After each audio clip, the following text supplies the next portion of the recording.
Bismillahirrahmanirrahim. Assalamualaikum warahmatullahi wabarakatuh. Saya Irma Latifah, CGP Angkatan 11, SMA Negeri 1 Sinakerta, Kabupaten Bandung Barat. Saya akan melaksanakan kegiatan coaching supervisi akademik dimulai dengan kegiatan pra-observasi, observasi, dan pasca observasi ditemani oleh rekan saya yaitu Ibu Gia Mutiara dari SMA Negeri 1 Sinakerta. Kegiatan yang pertama yaitu adalah kegiatan pra-observasi. Selamat siang Bu Gia. Selamat siang Bu Irma. Bagaimana nih kabarnya hari ini? Alhamdulillah baik. Baik, hari ini kita akan melakukan kegiatan pra-observasi coaching supervisi akademik. Perlu saya sampaikan bahwa kegiatan supervisi ini bertujuan untuk pengembangan diri Bu Gia, untuk mengetahui dan mengevaluasi jalannya pembelajaran yang akan Bu Gia lakukan. Kegiatan pra-observasi ini sebagai persiapan awal agar nanti Bu Gia lebih siap dan lebih percaya diri dalam memberikan pembelajaran yang terbaik bagi peserta didik. Ya, baik Bu. Baik, untuk tujuan pembelajarannya seperti apa Bu Gia? Baik, untuk tujuan pembelajaran saya telah membuatnya ya Bu ya di dalam modul, di mana tujuan pembelajaran itu yang pertama saya ingin peserta didik itu dapat menganalisis potensi sumber daya alam apa saja yang ada di Indonesia beserta dengan persebarannya itu ada di mana saja. Dan yang kedua, peserta didik dapat menganalisis bagaimana cara pengelolaan sumber daya alam secara berkelanjutan. Baik, berarti ada dua tujuan ya, dua tujuan pembelajaran yang akan Ibu kembangkan. Kemudian nih untuk area pengembangan yang apa yang ingin saya amati nih nanti ketika observasi? Saya ingin mengembangkan di dalam aspek pengetahuan ya Bu ya, yaitu anak tahu potensi-potensi itu apa aja, sumber daya alam itu. Dan untuk aspek keterampilannya, anak dapat berbicara di depan umum atau dapat menyampaikan ide-idenya mengenai analisis pengelolaan sumber daya alam secara berkelanjutan itu. Baik, berarti bisa mengkomunikasikan terus si anak itu bisa menganalisis dalam rencana pembelajarannya. Nah, untuk strateginya sendiri nih Bu Gia, itu seperti apa strategi pembelajarannya? Untuk strategi pembelajarannya, saya akan melaksanakan pembelajaran secara berdiferensiasi ya Bu ya, yaitu secara proses, konten, dan juga produk. Dimana kalau proses nanti saya akan membagi kelompok secara heterogen. Kemudian untuk konten saya sudah menyiapkan bahan ajarnya dalam bentuk video, kemudian infografis dan juga artikel yang saya bentuk dalam barcode itu dalam sebuah barcode. Kemudian saya juga akan menggunakan aplikasi Learning, ya betul, untuk urutan siapa yang mau presentasi, apakah kelompok mana yang akan presentasi pertama, kedua atau yang ketiga dan seterusnya. Kemudian saya juga menggunakan model pembelajarannya menggunakan PBL sehingga saya memberikan dulu permasalahan sehingga nanti anak dapat menganalisis apa saja potensi yang ada di Indonesia, yaitu potensi sumber daya alamnya. Baik Bu Gia, berarti Bu Gia akan menggunakan pembelajaran berdiferensiasi ya, baik secara konten, proses maupun produk gitu ya. Dan diintegrasikan mungkin ya dengan PSE ya. Iya. Selanjutnya mungkin model pembelajarannya juga yang dipakai itu adalah model pembelajaran PBL ya, atau problem based learning. Jadi nanti siswa diberikan masalah, kemudian dianalisis dan kemudian nanti dihasilkan sebuah produk mungkin ya.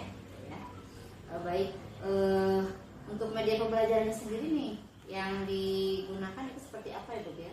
Saya menggunakan media video Bu, kemudian saya juga menggunakan PowerPoint, dan yang terakhir saya menggunakan LKPD yang sudah saya siapkan beserta dengan barcode yang tadi saya jelaskan itu ya di dalam LKPD tersebut.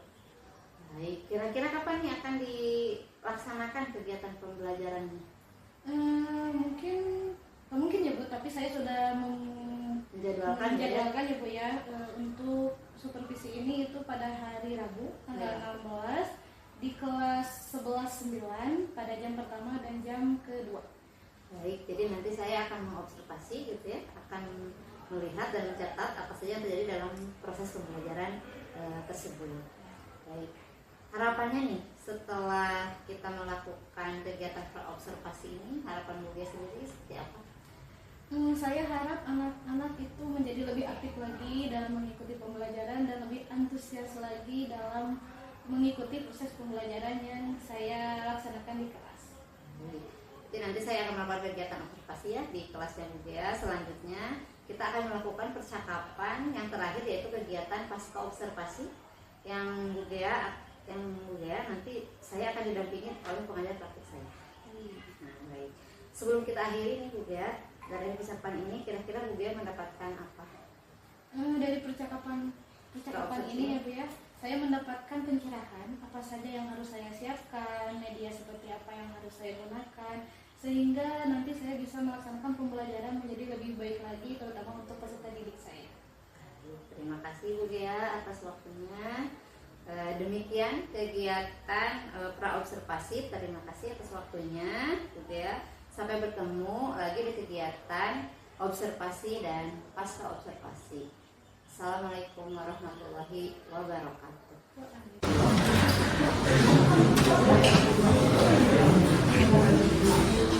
Iya, assalamualaikum warahmatullahi wabarakatuh.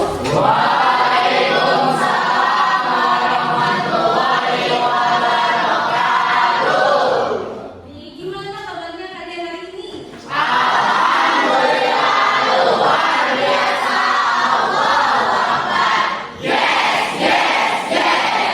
Mantap, alhamdulillah kalian semoga selalu diberikan kesehatan.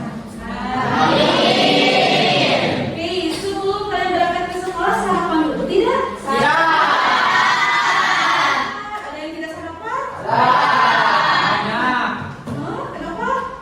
Kenapa? Aduh, tidak masak nasi katanya, kasihan. Tapi alangkah baiknya kalau misalkan kita dari sebelum berangkat sarapan lebih dahulu. Oke, sarapannya tadi sama apa ayo? Nasi goreng, spaghetti, Ada yang sama nggak sarapannya? Tadi ibu sarapan nasi goreng sama. Mantap, ya kayak spaghetti. Semoga nanti bahasa Inggrisnya ya. Oke. Sebelum kita mulai pembelajaran, alangkah baiknya kita berdoa terlebih dahulu. Oke, ketua kelas silakan pimpin doanya terlebih dahulu. Sebelum mulai pelajaran, alangkah baiknya kita berdoa. Dalam hati mulai.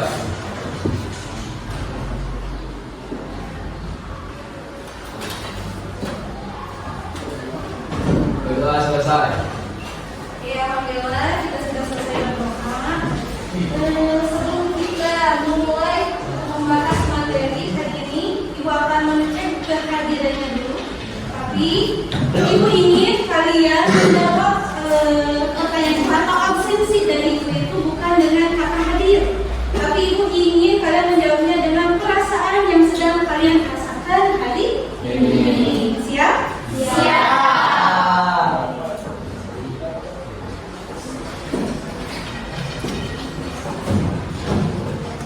Oke, kita absen dulu ya.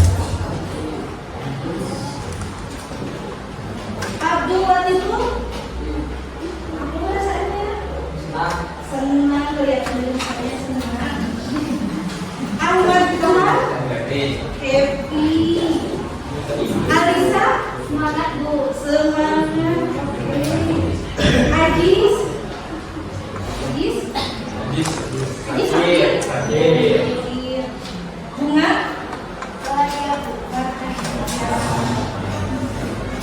Darwin apa nih? Happy. Kelihatan senyum terus Darwin happy. Nih, kita lanjut lagi. Siapa di sini yang masih ingat minggu kemarin ibu menjelaskan mengenai apa?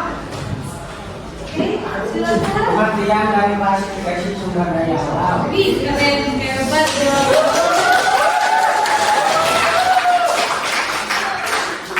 Kemarin ibu sudah membahas mengenai pengertian dan klasifikasi sumber daya alam. Oke, terus siapa nih yang masih ingat apa itu sumber daya alam? Oke, sifat segala sesuatu segala sesuatu yang dimanfaatkan untuk memenuhi kebutuhan hidup manusia. Ih, keren betul jawabannya. Sumber daya alam adalah segala sesuatu yang dapat dimanfaatkan untuk kebutuhan manusia. Hebat, ada semangat tuh menjawabnya. Kita coba tanya lagi. Sumber daya alam dapat diklasifikasikan atau dapat digolongkan menjadi berapa jenis? Iya. Semangat semua betul. Ada? Iya. Oke, ketiga jenis tersebut apa saja? Ada yang tahu? Oke, silahkan. Sumber daya alam berdasarkan jenisnya, sifatnya, dan potensinya. Oke, betul. Ternyata sumber daya alam itu dapat digolongkan menjadi sumber daya alam berdasarkan jenisnya, berdasarkan sifatnya, dan berdasarkan potensinya. Sekarang kita akan membahas mengenai potensi sumber daya alam di Indonesia. Oke, kita akan bahas mengenai sumber daya alam. Oke, gimana tujuan kita pada hari ini? Yaitu yang pertama, kalian sudah dapat menganalisis mengenai potensi sumber daya alam.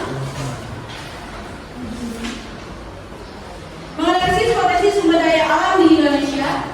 Peserta dapat menunjukkan potensi tersebut berada di mana atau persebarannya itu berada di wilayah Indonesia bagian mana. Kemudian yang kedua, mereka dapat menganalisis bagaimana pengelolaan sumber daya alam di Indonesia itu secara berkelanjutan. Atau kalau kita dapat definisikan itu bagaimana potensinya itu dapat dimanfaatkan untuk generasi selanjutnya.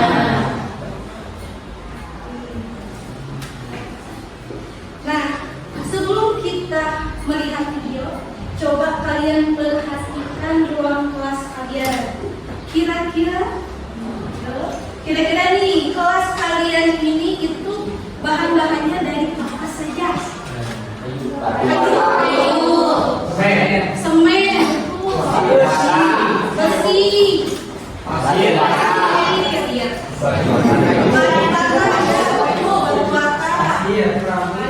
ya. Nah, bahan-bahan tersebut berasal dari mana? Ternyata bahan-bahan tersebut berasal dari alam atau sumber daya alam. Oke, kemudian kenapa sih kita harus mempelajari sumber daya alam tersebut?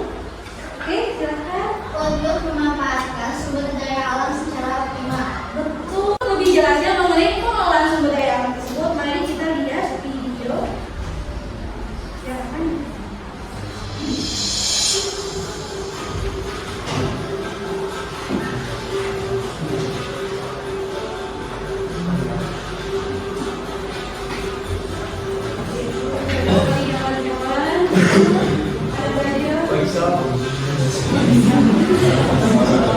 Di setiap kelompok sudah dapat apa bedanya dengan tema yang sudah kalian dapatkan. Nah, tugas kalian hari ini adalah menganalisis mengenai potensi-potensi tersebut. Kemudian kalian cari tahu persebaran potensi tersebut ada di mana dan bagaimana cara pengelolaannya. Sudah ada di dalam APD yang kalian baca.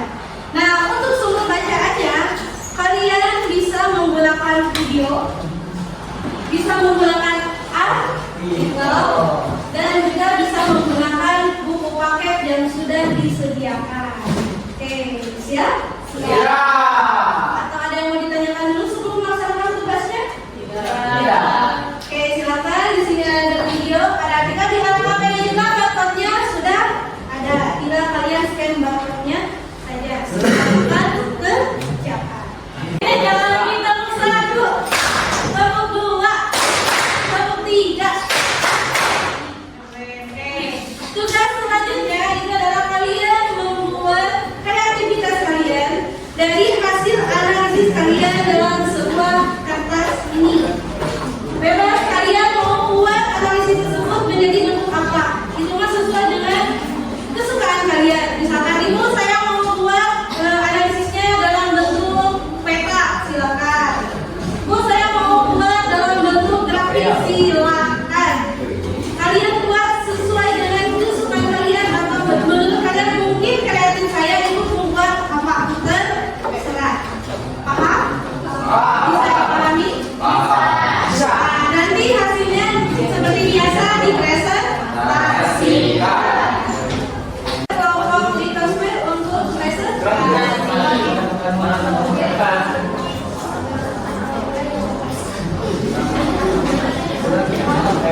Assalamualaikum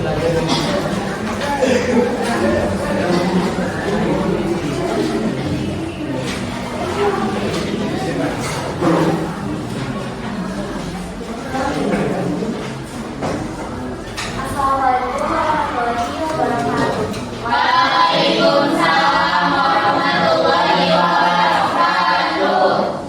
Jadi, kami dari kelompok Humasfer akan mempresentasikan mengenai potensi sumber daya alam pertambangan dalam bentuk infografis.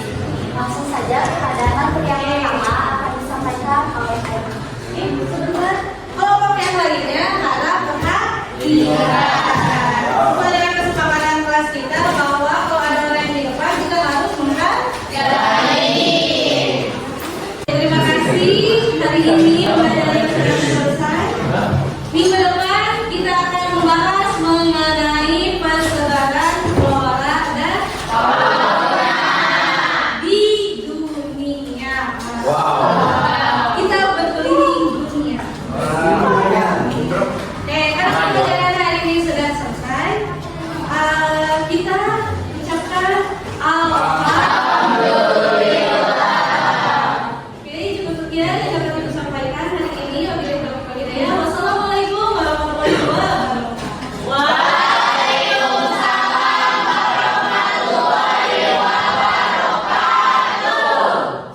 Bismillahirrahmanirrahim. Assalamualaikum warahmatullahi wabarakatuh.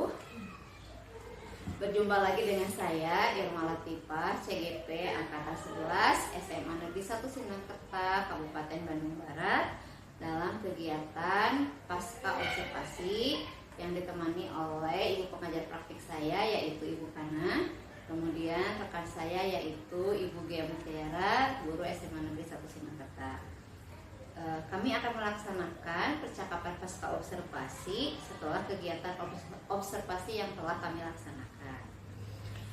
Baik, Bu Gia, dalam percakapan observasi kali ini saya akan mengajukan beberapa pertanyaan berkaitan dengan kegiatan pembelajaran yang telah Ibu laksanakan dengan tujuan untuk mengevaluasi sejauh mana kegiatan pembelajaran tersebut. Untuk pertanyaan pertama, bagaimana perasaan Bu Gia selama kegiatan observasi berlangsung? Perasaan yang saya rasakan itu nervous ya Bu ya. Meskipun ini bukan pertama kali yang saya lakukan, namun ternyata nervous itu masih ada. Namun seiring berjalannya waktu, kegiatan pembelajaran ini dapat terlaksana dengan baik dan lancar. Baik, alhamdulillah ya Bu, berarti secara keseluruhan kegiatan ini berjalan dengan lancar ya. Bisa diceritakan kembali Bu ya, area pengembangan yang Ibu lakukan di dalam kelas, kemudian langkah-langkah atau tahapan pembelajarannya itu yang sudah Ibu lakukan seperti apa? Area pengembangan yang telah saya lakukan yaitu melihat dari aspek pengetahuan dan aspek keterampilan. Untuk aspek pengetahuan, saya ingin peserta didik itu mengetahui ya Bu ya, potensi-potensi sumber daya alam di Indonesia itu apa aja, kemudian tersebar ada di mana saja di Indonesia, dan pengelolaan secara berkelanjutan itu seperti apa. Nah, kemudian si anak itu nanti akan menganalisis berdasarkan sumber bacaan atau sumber belajar yang telah saya siapkan sebelumnya, yaitu dapat berupa video, kemudian artikel, dan yang tadi itu adalah ada infografis. Nah, si sumber belajar tersebut saya buat dalam satu barcode. Nanti anak dapat mengakses barcode tersebut karena saya sudah siapkan di dalam LKPP. Kemudian nanti anak menganalisis, setelah menganalisis mereka akan menuliskan di dalam LKPP. Dan untuk keterampilannya, saya ingin anak tersebut dapat membuat suatu produk, kemudian produk tersebut berasal dari hasil analisis anak tersebut. Mereka tuangkan dalam suatu produk, kemudian nanti si anak tersebut mempresentasikan produk tersebut atau hasil produk tersebut di depan teman-temannya. Itu keterampilan yang ingin saya dapatkan supaya anak itu percaya diri atau bisa berbincang-bincang atau berbicara ya Bu ya di depan umum, sehingga nanti kalau dia sudah keluar dari sekolah mereka itu mempunyai keterampilan berbicara di depan umum. Dan untuk tahapan pembelajarannya saya sudah melaksanakan yaitu di kegiatan pendahuluan seperti baca doa, kemudian menanyakan kabar, absensi, persepsi, dan juga menanyakan pertanyaan pematik. Dan untuk kegiatan intinya kan saya menggunakan pembelajaran PBL Ibu ya, metode PBL, sehingga saya akan memberikan dulu suatu permasalahan bahwa sumber daya alam di Indonesia itu seperti ini realnya. Dan kemudian nanti anak akan saya bentuk dalam satu kelompok secara heterogen. Dan setelah itu nanti saya akan memberikan LKPD, si anak itu menganalisis potensi sumber daya alam. Dan setelah menganalisis, mereka akan membuat dalam suatu produk. Nah, si produk tersebut nanti akan beraneka ragam Bu. Ada yang berbentuk poster, kemudian tabel, infografis, dan juga ada yang berbentuk peta konsep. Nah, setelah mereka membuat, nanti mereka mempresentasikan, kemudian saya nanti akan memperkuat materi yang telah disampaikan oleh anak-anak tersebut. Nah, yang terakhir yaitu kegiatan penutup, saya meminta refleksi akan membuat kesimpulan beserta dengan peserta didik ya Bu ya, mengenai pembelajaran hari ini, apa yang mereka dapatkan. Dan yang terakhir yaitu mengucapkan alhamdulillah. Baik, Bu Gea. Kemudian Ibu Gea, apakah area pengembangan yang Ibu kembangkan itu sudah sesuai dengan rencana kita nih di praobservasi? Menurut saya sudah terlihat ya Bu ya, sudah sesuai. Namun masih ada sedikit kendala ya Bu ya dalam pengelolaan kelasnya, yaitu ketika anak presentasi ternyata anak yang lain itu tidak memperhatikan dengan baik, ada yang mengobrol, kemudian ada yang jahil ke temannya, sehingga menurut saya itu tidak kondusif dalam waktu presentasi. Tuh. Bu Gea, boleh saya menyampaikan hasil observasi saya selama kegiatan observasi berlangsung kemarin. Jadi saya juga melihat ya betul dari awal betul tadi Bu Gea sudah mengutarakan sesuai dengan area pengembangan, karena Bu Gea kan ingin mengembangkan sikapnya, kemudian keterampilannya itu sudah terlihat ya dari sikapnya, mereka bisa bekerja sama, kemudian mereka juga dengan cara presentasi di depan mereka sudah berani gitu ya untuk mengungkapkan hal-hal yang mereka sudah temukan di materi-materi yang Bu Gea kemas gitu ya. Kemudian yang kedua adalah tentang keterampilannya juga terlihat, jadi si anak memang betul tadi sudah mampu menganalisis berbagai macam materi-materi yang sudah dikemas. Tapi memang betul saya juga melihat ya ketika anak yang presentasi di depan, anak yang di belakang nih terutama kemarin karena mungkin Bu Gea di depan gitu ya tidak terlalu terlihat, lebih fokus ke area yang depan, jadi tidak terlihat mungkin yang area belakang. Memang anak itu ada yang saling pindah lokasi ke kelompok sana, saling menulis gitu ya, atau mungkin misalkan si anak tersebut itu bosan mungkin ya, jadi kadang dia ada yang menjahili temannya gitu, bahkan di colek-colek gitu ya Bu, kalau saya lihat gitu ya kemarin. Yang mungkin berarti yang perlu dikembangkan itu ke depannya untuk menjadi perbaikan itu adalah pengelolaan kelasnya mungkin ya Bu ya. Jadi untuk ke depannya mungkin strategi apa yang bisa Ibu lakukan gitu ya ke depannya terhadap pengelolaan kelas ketika dalam proses diskusi berlangsung. Mungkin yang saya lihat juga seperti itu kemarin. Tapi sebagian besar ya, sudah cukup bagus gitu ya, bagus lah yang saya lihat, cuma mungkin pengelolaan kelasnya aja kemarin harus diperbaiki karena di belakangnya nyasar ricuh gitu kayak saya lihat gitu ya. Itu Bu ya.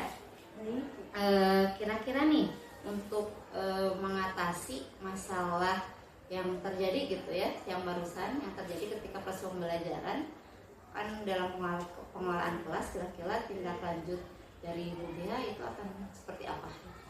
Mungkin saya akan melaksanakan kesepakatan kelas dulu ya Bu ya sebelum melaksanakan presentasi, yaitu saya ingin anak tersebut dapat menghargai temannya yang sedang mempresentasikan atau yang sedang berbicara di depan. Kemudian saya juga akan melakukan speaking supaya dapat mengkondisikan kelas sehingga tidak ricuh atau pengelolaan kelasnya dapat saya atur kembali. Jadi Bu Gea akan melakukan tindak lanjutnya berupa yang pertama adalah kesempatan kelas berarti ya, makin tegas lagi berarti ya Bu ya. Yang kedua itu adalah menggunakan ice breaking supaya anak-anak lebih fokus di dalam mengikuti proses diskusi.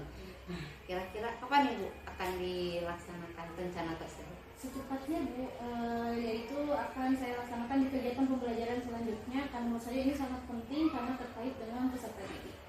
Baik Bu Gea, semoga perubahan atau perbaikan yang akan sudah Ibu rencanakan tadi dapat segera mungkin terlaksana, dan kemudian masalah yang dialami tadi di dalam proses kegiatan pembelajaran itu bisa teratasi dengan baik. Saya sangat menunggu sekali kabar baik dari Ibu Gea terhadap rencana tindak lanjut yang sudah direncanakan. Siap. Terima kasih Bu Gea atas waktunya. Demikian rangkaian kegiatan coaching supervisi akademik dimulai dari pra-observasi, observasi, dan pasca observasi. Terima kasih kepada Ibu pengajar praktik Ibu Kana. Kemudian saya juga terima kasih kepada rekan saya Ibu Gea Mutiara. Saya akhiri. Wassalamualaikum warahmatullahi wabarakatuh.